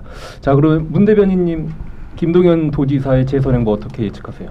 일단 저는 유력한 후보 중 한 명이다라고는 좀 평가를 하고 싶습니다. 네. 물론 뭐 추미애 의원이나 또 타천, 자천으로 여러 후보들이 거론되는데 이런 건 있습니다. 지금 약간 그 국민의힘이나 민주당이나 그 당 대표들이 어찌됐든 간에 조금 강성이고 좀 강성 지지층한테 소구한다는 이런 프레임 아닌 프레임이 있는데 이 와중에 이제 김동연 지사 같은 느낌은 뭔가 대단한 건 없는데 시끄럽진 않다. 그리고 그 시끄럽지 않은 게 조금 좋게 평가되고 있는 것 같아요. 무색무취. 그렇죠. 그러니까 어떻게 보면 이게 막 초반에는 예를 들면 민주당 같은 경우도 초반에 어떤 정청래 대표 취임하고 나서는 인기가 좀 좋았던 걸로 저 기억하거든요. 어떤 발언이나 이런 것들이 인기가 좋았고 장도혁 대표도 우리 뭐 소위 허니문이라 그래서 이제 한두 달간은 이 장도혁이라는 사람이 어떻게 이렇게 당대표까지 될 수 있었느냐 이런 것들이 사실 그 페이스북 이런 거 말고 조금 더 뉴미디어 같은 뭐 스레드나 이런 미디어들을 통해서 약간 팬덤 같은 게 좀 형성이 되기도 했었어요. 근데 이제 조금 이제 100일 넘어가고 어떤 너무 서로 다 특검하자 뭐 수사하자 이런 전국이 계속되다 보니까 이 와중에 뭔가 좀 숫자도 알고 국정 경험도 제대로 해봤고 이런 숨겨졌던 김동연 지사의 어떤 경력들이 부각되는 건 있다. 근데 이거는 굉장히 일시적인 거고 조만간에 이런 질문들이 나올 겁니다. 그러면 김동연은 뭐 하는 사람이냐? 그냥 도지사인 건가? 아니, 민주당 사람이야? 어디 사람이야? 뭐 이런 어떤 성분에 관한 캐릭터, 본질적인 캐릭터에 관한 질문들, 이런 부분들에 대해서 분명히 다른 후보들이 공격을 할 것이고 그 부분에 대해서도 분명히 답을 내놓으셔야 할 거예요. 근데 이제 김동연 지사가 사실 어떻게 보면 얼마 전 유시민 그 전 작가가 얘기한 것처럼 배은망덕한 사람이다. 이재명 대통령한테 도움은 받고 해준 건 없고 아주 왔다 갔다 하는 변덕스러운 사람이다. 그걸 이제 배은망덕이라고 표현했는데 그런 프레임을 깨야죠. 예, 그러니까 민주당이 어떤 생각하는 민주당의 후보, 경기도지사라면 정말로 대표적인 어떤 광역단체장 그리고 대통령으로 가는 어떤 가장 패스트트랙 티켓인데 그 질문에 대해서는 분명히 제가 봤을 때 지금 측근들이 또 준비를 하고 있다. 준비하지 않으면 경선 통과가 저는 어려울 거라고 보고 있습니다. 네. 임 부의장님 생각도 있으실 것 같은데요. 우리 대변인님께서 굉장히 불편한 진실을 크게 지적해 주셨습니다. 저희가 차마 말로 할 수 없는. 그래서 이렇게 같이 토론하는 게 참 유익한 것 같습니다. 감사합니다. 사실은 김동연 지사님 굉장히 민주당의 귀중한 자산이죠. 그리고 저희도 좋아하고 아끼는 후보 경기도지사인데 여전히 이제 김동연 지사님에 대한 이미지가 기재부 장관, 경제부총리 이게 더 강한 거예요. 그리고 국민들한테는 경기도지사 하면 이재명 대통령이잖아요. 이 눈높이와 기대치가 너무 높아요. 경기도지사에 대해서. 직전 도지사가 이재명 대통령님이었기 때문에 그 정도는 해야 되는 거예요. 그러니까 이재명 대통령이 그럼 경기도지사 때 뭘 했느냐. 굉장히 현장 밀착형이에요. 그래서 체감할 수 있어야 되잖아요. 이게 행정이라는 거는 정치도 마찬가지지만 사실보다 인식인 거예요. 김동연 지사님 굉장히 많은 일들을 하고 계시는데 뭘 하고 있지? 내 삶이 뭐가 바뀌었지? 이게 별로 안 느껴진다는 평가가 많은 거예요. 그런 반면에 이재명 도지사 때는 그러면 경기도에 불법 점유하고 있는 계곡과 하천, 정비를 다는 아니지만 엄청나게 하셨단 말이에요. 한 90%를 하고 99%가 복원율이 됐기 때문에 뭐 장흥이든 뭐 이런데 다시 도민들한테 깨끗한 환경, 하천, 계곡 이걸 다 돌려줬다. 이런 게 이제 데이터로 나오고 체감할 수 있고. 그러다 보니까 그런 지적이 들어갔는지 이제 올해 달달버스를 운행을 하고 계세요. 달려가면 뭐 달라진다. 뭐 이렇게 해서 소통도 하고 현장에서 이렇게 밀착형으로 챙기고는 계시는데 이게 이제 약간 만시지탄이라는 느낌도 들고 그리고 아까 불편한 진실이라고 말씀드렸듯이 이게 이제 김동연 지사님 같은 경우는 새물결에서 오셨잖아요. 그렇기 때문에 여전히 그 출생의 비밀을 이제 다 알고 있는 거 아니에요. 그래서 이런 게 잘 안 되는 거죠. 그리고 실제 지난 대선 바로 직후에 그 지방선거가 이루어졌잖아요. 그래서 대선 때 이재명 대통령 후보께서 이제 낙선을 하셨고 그런 다음에 그 도왔던 사람들이 다 경기도지사는 반드시 당선이 돼야 된다 해서 그 팀들이 다 김동연 도지사를 밀었단 말이에요. 근데 이제 그분들을 거의 같이 일을 하지 않았어요. 그러다 보니까 거기에 대한 서운함이 이 당내에 굉장히 많은 거예요. 그러다 보니까 이제 소통도 조금 약간 좀 없는 것 같고 그래서 당내 소통과 서운함 그다음에 출생의 비밀 이런 것들이 이게 어우러져서 그런 부분들이 이제 당내 경선에 과연 어떻게 작용할지 그러다 보니까 다른 주자들이 지금 막 치고 나오는 거죠.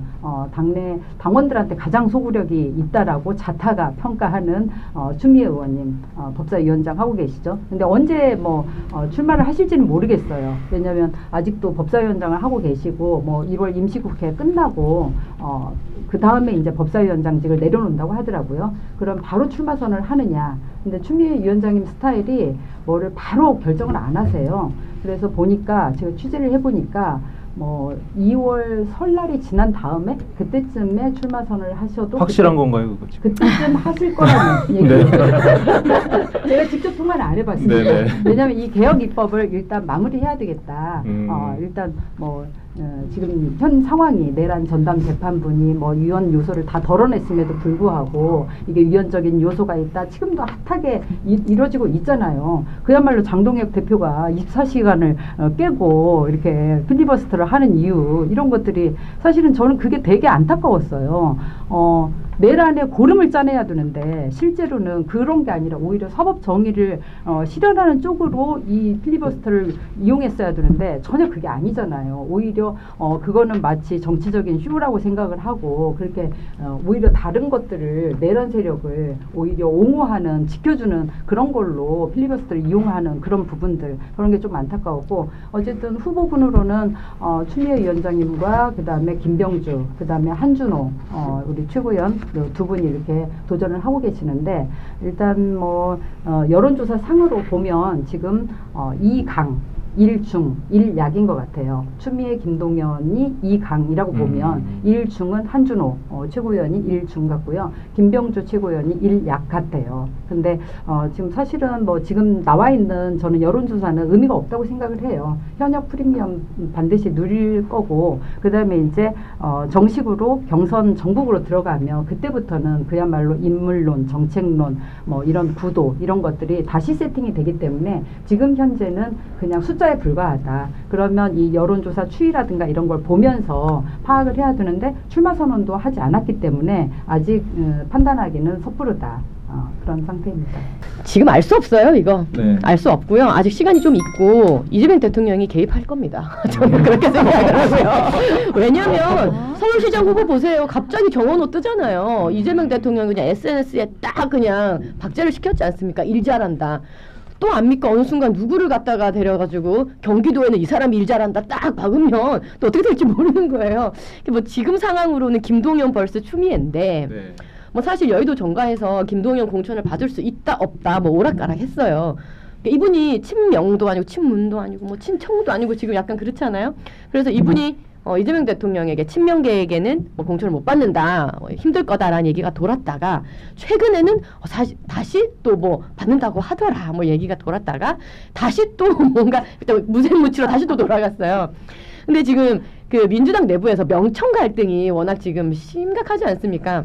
정청래 대표 1인 1표제 몰아붙였다가 또 안 되면서 지금 거의 힘이 다 빠진 상태인데 결국 뭐 유동철 그때 뭐 부산시당위원장도 밀었다가 뭐 이렇게 안 돼가지고 스크래치 나고 뭐 여러 가지 지금 내용을 좀 겪고 있는데 그래서 좀 지켜봐야 된다. 앞으로 좀 지켜봐야 된다고 좀 생각을 하고요. 지난 이제 8회 지방선거 때 그때는 이제 국민의힘이 여당이었었죠.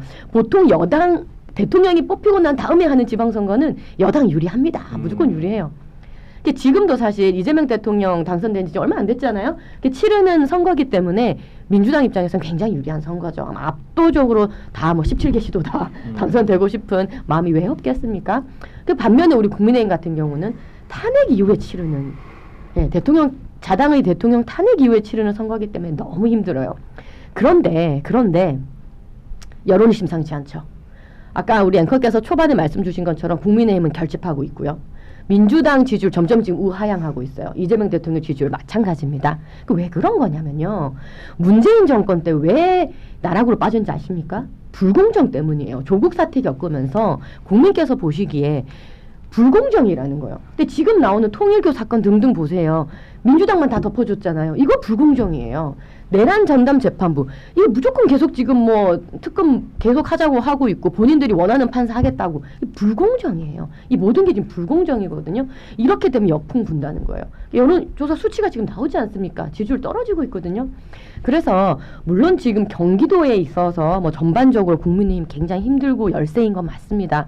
아마 뭐 이렇게 조금 이제 화력이 떨어진 것 같아 하시는데 맞아요. 힘들어요. 근데 그렇다고 민주당이 너무 그렇게 신나할 건 아닙니다. 지금 국민께서 보시기에 지금 다 판단하고 계시고 조금이라도 봤을 때 새는 양날개로 날아야 되는데 너무 한쪽으로 치우쳐졌다 이렇게 생각되면 심판하시는 거거든요. 그래서 조금 더 두고 봐야 된다라고 생각됩니다. 예. 저 죄송한데 그 손 대변인님 말씀 하나만 내가 말씀드릴게요. 왜냐하면 지금 팩트가 잘못된 전달이 하나 있어서 우선은 행정부의 수장이 지금 누구입니까?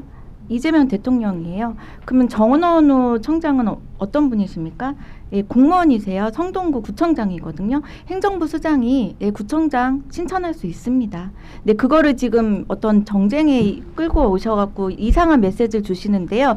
대통령 일 잘하는 공무원 칭찬하신 겁니다. 네. 저는 그렇게 말씀드립니다. 알겠습니다. 다른 일 잘하는 사람 다른 사람도 많아요. 일 잘하는 거 우리 잘하다고 네네. 얘기하는 거지. 그 자체도 그렇게 이상하게 하면 안 돼요. 오히려 그렇게 그 선거에 개입한 거는 윤석열 때 강서구청장 김태우 어떻게 했습니까? 그게 선거 개입이고 그런 거죠. 기자 그래도 진행을 좀 힘있게 해주시죠. 지금 자꾸 눈치 보지 마시고 힘있게 해서 저희도 따라가는 거니까. 얘기 듣다 보니까 저희가 힘이 네, 들어가는 네. 거예요. 그럼 아니 언론 보도를 보십시오. 제 해석이 아니라요. 네, 경기도지사 민주당 후보부터 그럼 유은총 기자 한번 쉬었다 가겠습니다. 아니 저는 국힘의 경기도지사 후보를 듣고 싶어요. 힘있게 좀 네. 저 죄송한데 제 차례예요.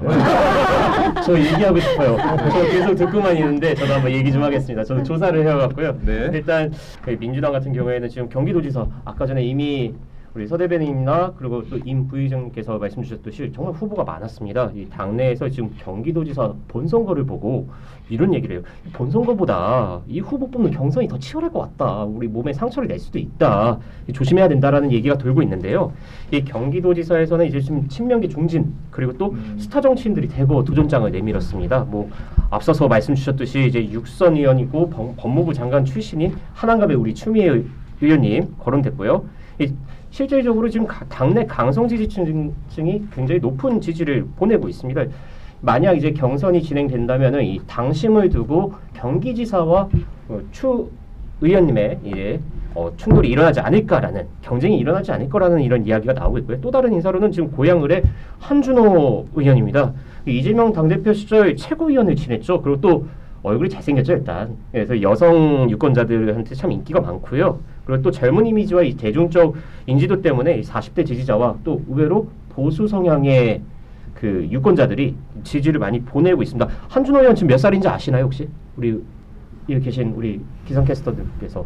잘생기고 젊다는 것만 알고. 근데 제가 좀 다시 한번 확인을 해봤어요. 한 40대 중반 정도 되실 줄 알았는데 51세더라고 51세. 나이가 상당히 있으신데도 불구하고 미모를 잘 간직하고 계시죠. 저속 노화 중이시군요. 그렇죠. 저속노화라고 하죠. 그리고 이 저속노화의 반대를 또 말씀드려야 되겠네. 남양주 의뢰 김병주 의원도 일찌감치 도지사 출마를 좀 선언하셨는데요.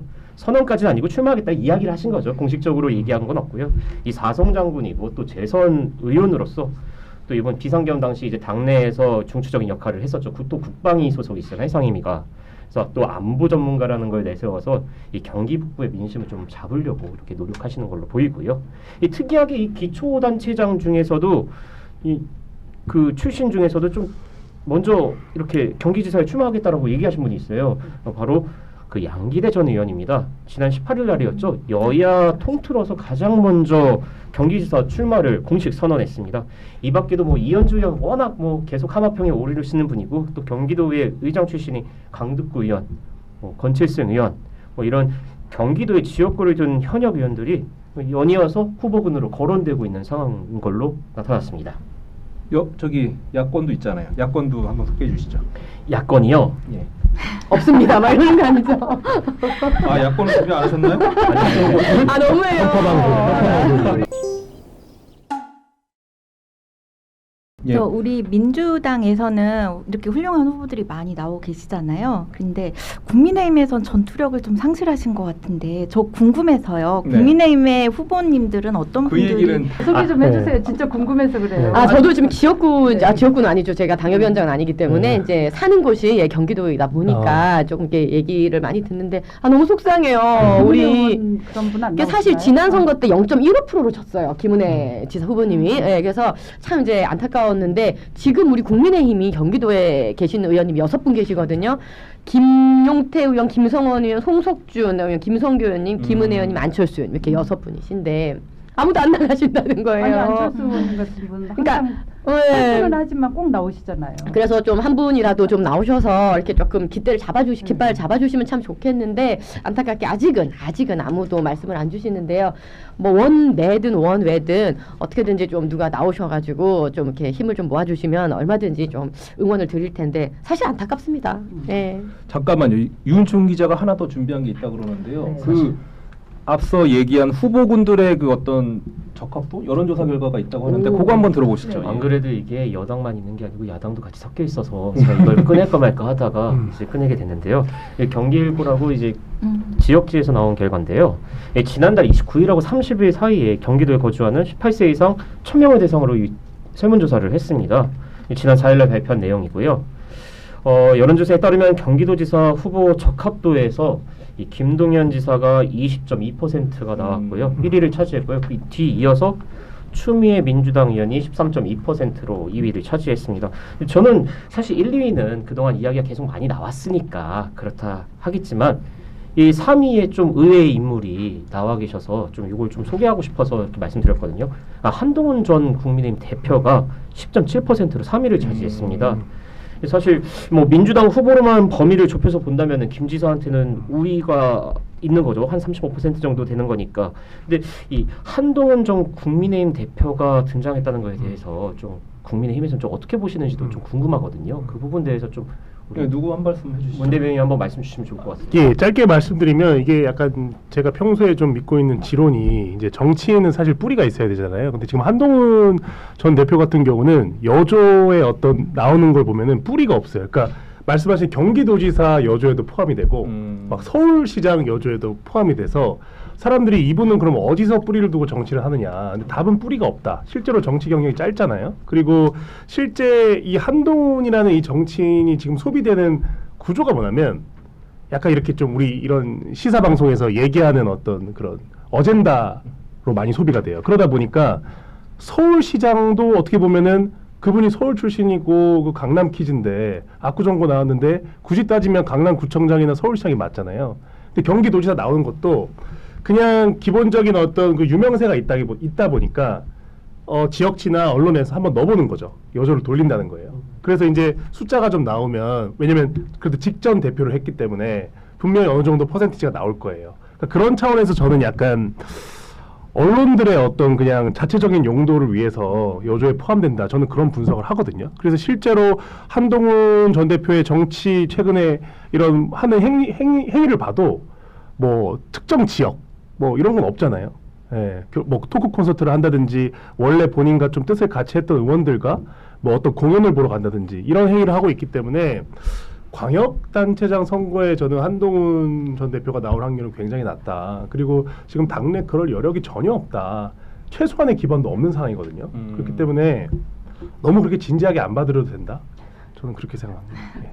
그러면은 실질적으로 지금 국민의힘에서는 이 경기도지사 좀 김은혜 의원도 이야기 나오고 뭐 여당이지만 개혁신당의 이준석 의원도 나오고 있는데 좀 어떤 인물들 좀 이야기가 좀 당내에서 돌고 있는지 좀 알고 싶거든요. 요건 조금 민감하지만 제가 우리 오늘 또 시사 바라이 본다가 1하기 때문에 네, 약간 꺼내주시죠. 제가 좀 전원을 들은 것은 특종이에요. 특종까지는 아닙니다. 예, 다 알고 계실 것 같은데 김은혜 의원님이나 안철수 의원님이나 그 국회의원 배지를 떼고 나가기엔 리스크가 너무 많다. 예상되는 이익보다 리스크가 너무 많으면 그 행위를 안 하는 게 맞잖아요. 우리 어떤 자본시장에서도. 그래서 쉽게 말하면 안 될 것 같다는 거예요. 예, 저는 그렇게 좀 받아들였습니다. 왜냐면 유불리를 좀 따지신 거군요. 그렇죠. 왜냐면 어렵게 해서 다 지역구에서 당선을 되셨어요. 그러면 한동훈 전 대표를 제물로 바치는 거예요? 아니요, 한동훈 대표는 전혀 문맥이 없다는 거예요. 지금 경기도와도 무관하고 그러니까 본인이 뭐 하고 싶은 대로 유튜브 촬영 정도로 하는 거지 이 지금 국민의힘 중앙당 흐름과는 관련이 없다고 아까 말씀드린 거고. 한동훈 대표가 불쌍해져요. 갈 데는 많은데 오라는 데도 없잖아요. 그건 뭐 불쌍할 거 없습니다. 뭐 돈도 많으시고 그건 불쌍할 거 아닌 것 같고 오히려 제가 봤을 때 정치적으로는 김은혜 의원이 사실 용단을 내릴 가능성이 제일 높았는데 뭐 최근에 제가 확인한 바로는 사실 그 지역구도 정말 어렵게 또 이렇게 들어오셨고 그 분당에 그리고 어쨌든 쉽지 않다는 거예요. 그렇기 때문에 본인이 가지고 있는 이 기득권이라고 한다면 정치인 입장에서는 그 국회의원 신분이라는 게 가장 큰 기득권 아닙니까?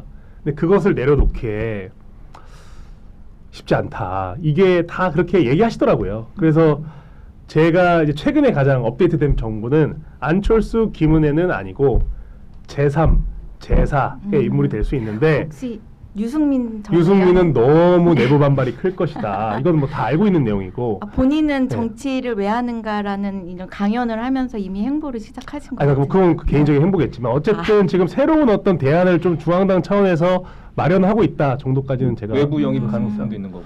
외부 영입요? 네. 뭐 그건 상상력에 달린 것 같은데 네. 외부 영입을 제대로 하면 성공인데 막 엄한 사람 데리고 났다가 또 외부 영입했다 그러면 더 실패할 수 있잖아요. 그래서 모르겠습니다. 좀 발상의 전환. 우리가 경기도에서 어찌됐든 간에 좋은 후보를 내고 무조건 이겨야 되는 선거라고 저는 보거든요. 지금 이 경기도에 지면 저희는 아마 서울시를 빼고는 다 쉽지 않은 선거가 펼쳐질 거기 때문에 저는 경기도지사를 차라리 잘 하는 게, 왜냐면 지금 현실적으로 아까 손 대변인 말씀하신 것처럼 이제 경기도 내 기초지자체 약간 이런 상황들이 녹록치가 또 않거든요. 그 민심을 알고 있기 때문에 사실 현역 의원들이 출마를 조금 이제 주저하는 분위기가 좀 있다고 생각하는데, 네. 차라리 경기도지사는 인지도도 중요하고 선거 전략도 중요하고 구도도 중요하지 않습니까? 그래서 그런 경기도지사 차원의 전략을 어쨌든 아직 시간이 있기 때문에 잘 짜봐야 된다. 예, 그렇게 보고 있습니다. 아니 손 대변인 가만히 입 다물고 계신데 이 경기도지사라는 자리는 사실상의 대권 잠룡의 그런 반열에 오를 수 있는 자리거든요. 좀 아시는 얘기 좀 해주세요. 왜 이 주제는 오래 하는 거예요? 아까 이렇게 끊으시더니 갑자기 좀 이 주제는 네, 제가 왜 그러는 거예요? 하려면 개인적인 친분이 있으면 말하기 어렵습니다. 저는 그래서 개인적인 친분이 별로 없어서 아니 되게 좋아하는 저는 부분이 또 이제 동두천에 지난번에 총선을 또 출마를 했었잖아요. 네, 네. 그래서 우리 김성원 의원님도 이제 계시고 하는데 김성원 의원님도 경기도지사 생각이 있으셨던 걸로 제가 알고 있어요. 지난 우리 이제 윤석열 정권 때의 그 좋았던 바람이 불 때 생각이 있으셨던 것 같은데 지금은 모르겠습니다. 그래서 아까 제가 서두에 말씀드렸듯이 조금 우리 원내 의원님들의 용단이 좀 필요하다. 어떻게 보면 희생일 수도 있겠죠. 배지를 내려놔야 되기 때문에. 근데 이거는 본인이 결정하는 문제지 옆에서 강요할 수는 없어요. 사실상 국회의원으로서도 우리 국가를 위해서 일하시는 것도 또 본인의 역할일 수 있으니까요. 그거를 포기하고 지자체로 오라고는 아무도 강요할 수는 없는 거예요. 그러니까 바라건대 누구든 조금 용단을 내려주셨으면 이렇게 바랄 수는 있지만요. 근데 결국은 경기도는요, 냉정하게 국민의힘 입장에서 열세 지역입니다. 그리고 민주당 입장에서 우세 지역이고요. 그러니까 우세 지역일 경우에는 경선이 치열하죠. 네. 예. 결국은 지금 퍼센트 보시다시피 김동연, 추미애 그 내부 경선의 이제 문제일 텐데, 민주당 예전에 그 경선의 아픔 있지 않습니까? 대장동 사건이 튀어나왔던 그 지난 이낙연 이재명 경선 있지 않습니까? 그래서 오히려 관전 포인트는 경기도지사 이번 선거는 민주당의 경선이에요. 민주당 경선 안에서 뭐가 터져 나오는지 이게 지금 큰 바람에 영향을 줄 네네. 수도 있어요. 대장동 사건이 터져 나와서 그때 또 바람으로 휘청거렸듯이 이 경기도라는 민주당 입장에서의 굉장히 좋은 이 텃밭 속에서 경선을 치르면서 치열한 경선 속에서 어떤 아젠다가 또 튀어나올지 모르는 거거든요. 지금 민주당 내부에 보면 서영교, 김병기 그 원내대표 선거의 후속탄으로 지금 계속 뭔가 지금 터져 나오고 있잖아요. 뭐 한국권님 어떻게 했다, 네. 뭐 그러니까 그런 식으로 내부에 어떤 그런 정보들, 아젠다들이 터져 나오면서 또 바람이 불지 않을까. 뭐 이게 저는 관전 포인트 같습니다. 네. 국힘에 예. 너무 그 경기도를 그 민주당 굉장히 좋은 텃밭으로만 말씀을 하시는데 딱히 그렇지는 않아요. 아, 네.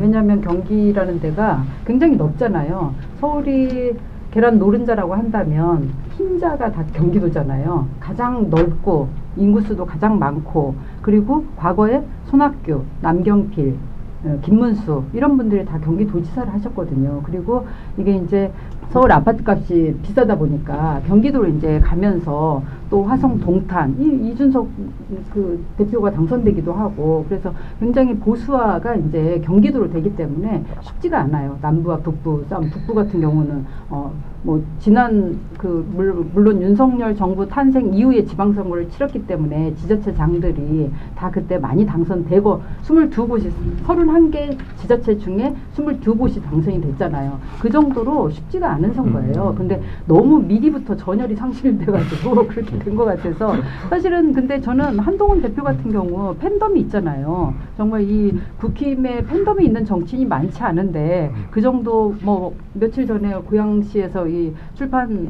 북 콘서트도 하셨는데 그때 뭐 어마어마하게 그 북 콘서트 보시면 대부분 약간 할머니들, 약간 60대, 70대 할머니들이 많아서 그 팬덤의 실체가 간접적으로 확인됐거든요. 근데 아니요. 경기도민들 젊은 지역도 많고 하니까 할머니들이 정치적으로도 저는 투표를 그럴 것 가장 같아요. 잘 하세요. 예. 아니 근데 그래서 예. 네, 제가 마저 할게요. 예. 그래서 뭐 그 한동훈 대표 같은 경우 얼마든지 후보로 이게 추대해서 할 수도 있을 텐데 그 장동혁 대표 체제 하에서 과연 한동훈 대표를 공천하느냐? 만약에 한동훈 대표를 만약에 경기도지사 나가라고 한다면 한동훈 대표는 나갈 것 같아요. 근데 절대 안 나가십니다. 줄 것 같지가 않아요. 안 나가실 것 그래서 저는 같습니다. 그런 부분들이 좀 안타깝다.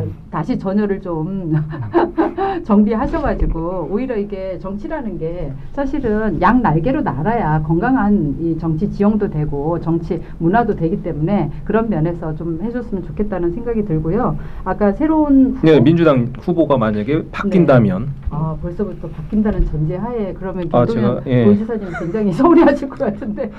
예, 예. 근데 얼마든지 선거는 뭐 수석이냐 네. 아니면 다시 또 창업이냐 이래서 김동연 도지사님이 뭐 수성을 할지 아니면 새로운 주자로 바뀔지 그건 모르겠는데 항상 유권자의 이 심리라는 게 우리가 그 음식을 먹을 때도 항상 새로운 음식, 새로운 음식점을 가고 사람의 욕망과 요구는 항상 새로움에 대한 어떤 요구가 있는 것 같아요. 그래서 김동연 도지사님의 4년을 그동안 겪었다면 뭐 다른 또 새로운 어떤 도시 계획, 개혁 이 강인이가 이제 추미애 의원을 설정해서 말씀을 드리자면 개혁 입법 굉장히 개혁적이잖아요. 혁신적이고 그리고 개혁의 어떤 전도사 같은 그런 분이기 때문에 경기도에 새로운 바람이 불어 닥치겠네 하면서 훨씬 더 파워풀하게 또 뭐 경기도를 그대로 지키지 않을까 하는 전망을 조심스럽게 해봅니다. 예. 네.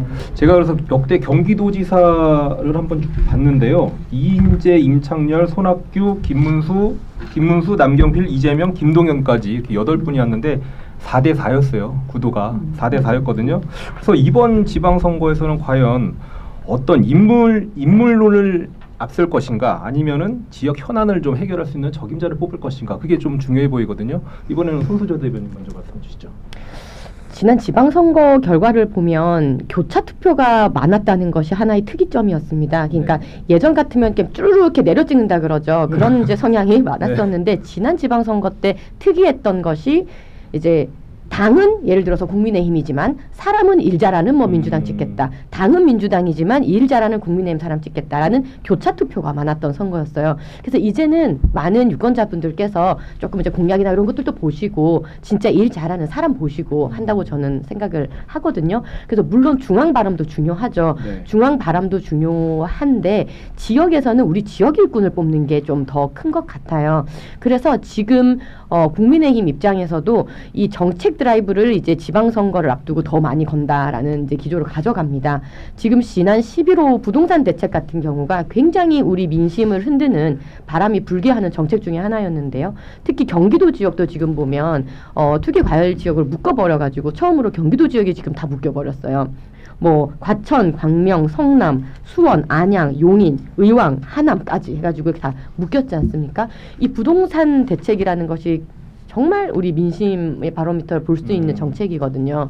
그래서 특히나 우리 청년들이나 신혼부부들 같은 경우에는 경기도 이런 지역에서 내가 조금 몇 년 더 돈 벌어서 요 정도는 대출 받아서 요렇게 가야지라고 했던 인생 설계가 지금 다 무너졌거든요. 그래서 요런 정말 이 청년들의 아픔을 이제 가슴에 대못을 박는 이런 정책들은 절대 지지할 수가 없죠. 네. 그래서 이런 정책들로 어떻게 보면 야당 입장에서는 이런 잘못된 정부의 정책에 대해서는 비판을 하고 또 야당 입장에서 더 낼 수 있는 정책에 대해서는 확실하게 내면서 이런 정책 드라이브 그리고 지역 맞춤형 정책들을 내면서 소구를 하는 것이 저는 필요하다고 생각을 해요. 네.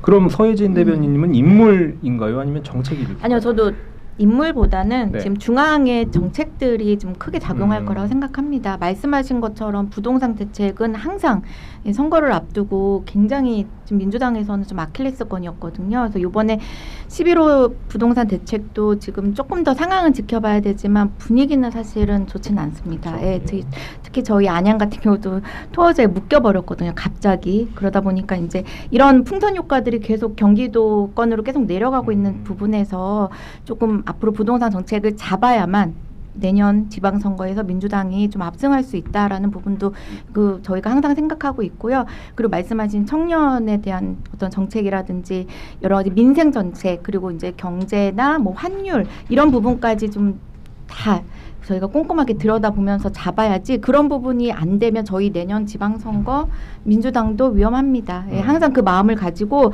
지금 중앙과 함께 저희 당 지도부와 함께 발 맞춰서 나가야 되는 정책들이 필요하고 지자체장들도 아마 똑같은 생각하고 계실 거예요. 그래서 인물론으로 내가 지역에서 잘하고 내가 지역의 조직이 탄탄함에도 불구하고 중앙의 바람이 어떻게 부느냐에 따라서 예, 단체장까지는 좀 영향을 받을 수 있을 거라고 저는 생각합니다. 네, 문 대변인. 예, 제가 개인적으로 회사를 다니고 있거든요. 그리고 저희 회사가 성북구에 있는데 저희 회사의 부대표님이 지금 그 경기도 의왕을 사세요.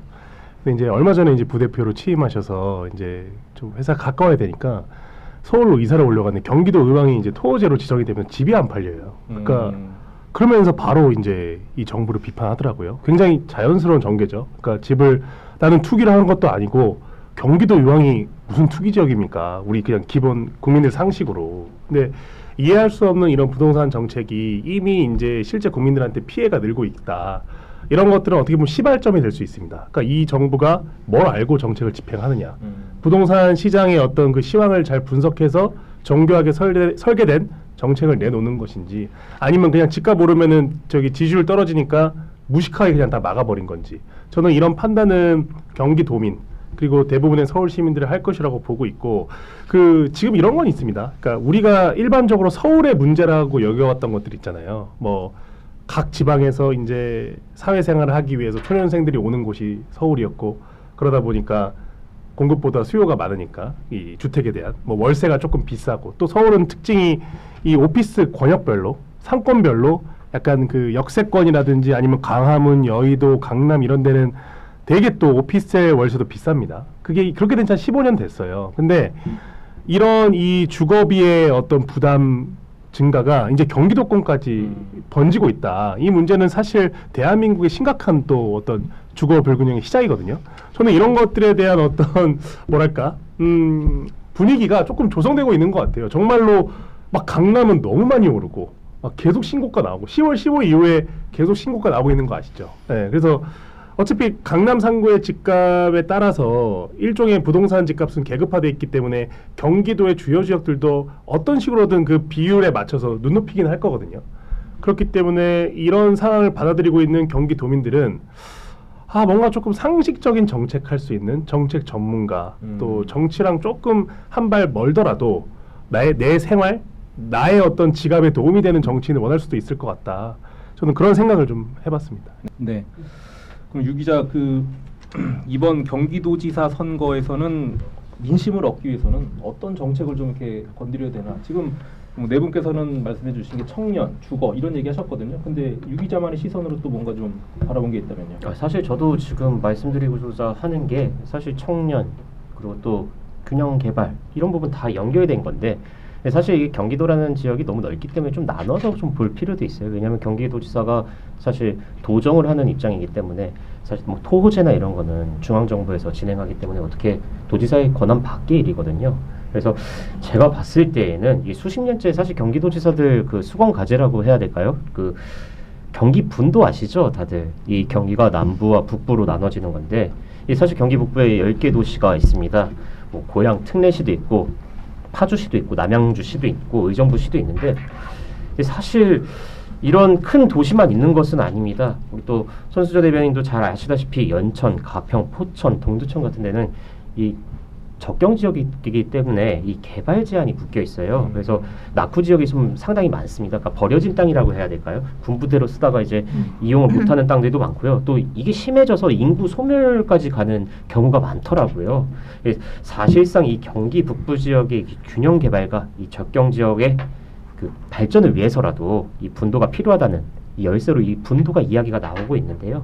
사실 김동연 지사 공약 중 하나입니다. 이것도 경기 분도라는 게. 근데 실질적으로 이제 임기가 끝나고 있지만 아직 달성하지 못했다라는 부분이 있는데, 제가 봤을 때는 다음 지사 같은 경우에는 이 도민들의 먹거리와 또 살거리, 또 입을거리, 특히 이제 경기 남부와 북부의 이 균형이 맞지 않은 불균형을 맞춰줄 수 있는 이런 과제를 좀 해결해 줄 수 있는 사람이 아마 도지사로 선택되지 않을까, 이런 생각 좀 들고 있습니다. 그럼 그 경기 북부 특별자치도가 지금 핫한 주제 중에 하나였어요. 경기 북부 특별자치도가 그럼 민선 9기에서는 실현이 가능할지, 이거는 양쪽에서 한 번씩 한번 좀 말씀해 주실까요? 먼저 경기 북부 특별자치도는요, 이재명 대통령이 맘만 먹으면 이거 되는 일입니다. 아 그래요? 예, 지금 왜냐하면 대전 충남 이 통합도 이재명 대통령이 드라이브 걸어서 지금 했잖아요. 예. 그러니까 사실 각 지역마다 어떻게 보면은 이제 메가시티, 어떤 이제 광역 그 시티에 대한 열망이 있는 것이고, 특히 우리 경기도 같은 경우는 남북 간의 균형 발전 문제 때문에 김동연 지사가 공약을 걸기도 했었고, 또 많은 시민단체, 뭐 저 역시도 활동을 했었지만 경기 북부 특별자치도에 대한 목소리는 이제 많이 모여졌다고 생각을 해요. 그런데 이게 대통령이 힘을 안 실어주니까 지금 못하고 있는 거거든요. 충분히 정권에서 어느 정도 힘을 실어주면 이 경기 북부 특별자치도 같은 경우는 충분히 실현이 가능하다고 생각을 하고요. 물론 이제 그 실행할 때 또 알맹이도 중요합니다. 이게 뭐 이제 팥 빠진 붕어빵 같이 되면은 안 되고, 이 경기 북부 특별자치도를 그냥 나누는 것이 능사가 아니라 그 안에서 아까 말씀 주셨던 접경 지역에 대한 부분, 규제를 풀어주는 문제라든지 이런 부분들이 다 수반이 돼야 됩니다. 지금 특히 동두천 같은 경우는 이 전체 지형 중에서 약간 한 45% 정도를 거의 못 쓰고 있어요. 미군 공여지나 이런 네. 부분 때문에 그렇거든요. 그래서 이런 부분들이라든지 어떤 연천이나 가평, 포천 모든 이런 접경 지역에 대한 그런 부분들, 그다음에 규제 철폐 문제들을 같이 좀 이재명 정부가 같이 드라이브를 좀 걸어주면 좋겠다. 그래서 글쎄요, 아마 지방선거 직전에 마치 이 대전 충남 통합을 이렇게 업무 보고에서 이렇게 급하게 드라이브를 걸어서 가듯이 경기 북부 문제도 한번 기대를 걸어봐도 좋지 않을까? 네, 한번 조금 생각을 해봅니다. 네, 민주당에서는 네, 선생님. 경기 북부 분도는 지금 큰 어떤 핫 이슈는 또 아니고요. 왜냐하면 재정 자립도로도 생각해 봐야 되는데 그 찬반의 의견이 분분합니다. 그래서 경기 북부의 뭐 분도 이야기는 지금은 다뤄지는 것보다는 사실은 이재명 대통령이 경기도지사 출신 아닙니까? 그러다 보니까 경기 북부의 애로점을 누구보다도 잘 아십니다. 그래서 이 얼마 전에 경기 북부에서 타운홀 미팅도 했고요. 그래서 거기서 어떤 이야기를 계속 하시는 말씀인데요. 특별한 희생에는 특별한 지원이 있다 말씀을 하고 계시고, 그래서 그 부분을 경기 뭐 분도, 북부 분도 이런 이야기로 풀지 않으셨고요. 미군 반항 공여지에 대해서 국가에서 적극적으로 개입을 해서 예산도 지원하고 제도도 만들겠다 이렇게 말씀을 하십니다.